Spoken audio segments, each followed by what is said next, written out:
בכוח חינוך ילדינו ובהחדרת ערכי התורה לכל שטחי החיים.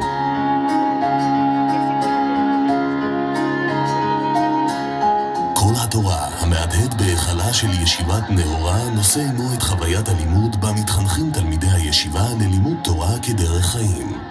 לימודי העיון והבקיאות במסכתות הנלמדות ושיעורי התורה, הלכה והמוסר הנמסרים על ידי רבני הישיבה סוללים את דרכם של התלמידים לחיי תורה. צוות הישיבה המיומן המורכב מאנשי חינוך בעלי ניסיון וידע דורשים את המקסימום ונותנים את המקסימום, הן בלימודי הקודש והן במקצועות החול. לצוות הישיבה מצטרפים בסדר ערב עשרות אברכים המגיעים לישיבה ולומדים בצוותא עם הבחורים ותורמים לאווירה הישיבתית.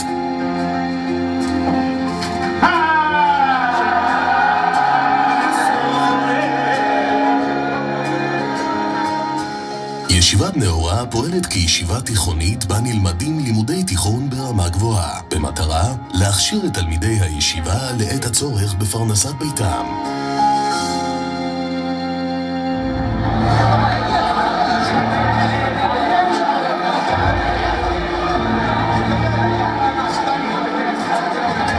ראש הישיבה, הרב גרינבוים, שם דגש להצלחתו של כל תלמיד ועומד מאחורי גישתה הייחודית של נאורה, הדוגלת בקשר אישי וחם עם כל בחור, המוצא אוזן קשבת מצד כל צוות הישיבה, הרוחני והגשמי לכל עניין בשאלה.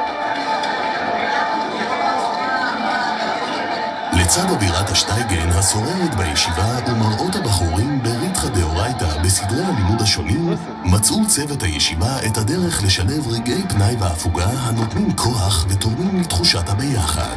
מתוך כך דאגה הישיבה למגרשי פעילות וספורט, וכן נערך באופן קבוע זיץ, ובו יושבים התלמידים בצוותא ושרים שירי דבקות ושמחה. הרמוניית הכישרונות של תלמידי נאורה מוצאים ביטוי בין שלל פעילויות הישיבה ויוצרים סימפוניה של אחדות ואהבת חיים.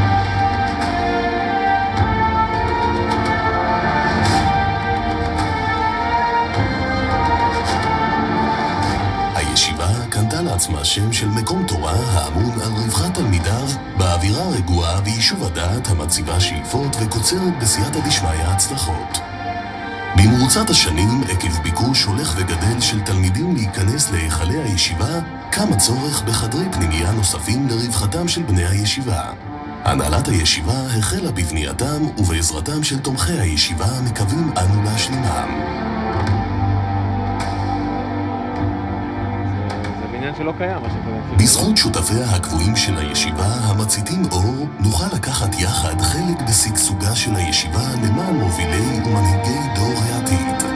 כאן הופכים חזון למציאות, כי כאן בישיבת נאורה החינוך הוא הדרך, האדם הוא המטרה. קצת, חצי שנייה. אתה זוכר את זה?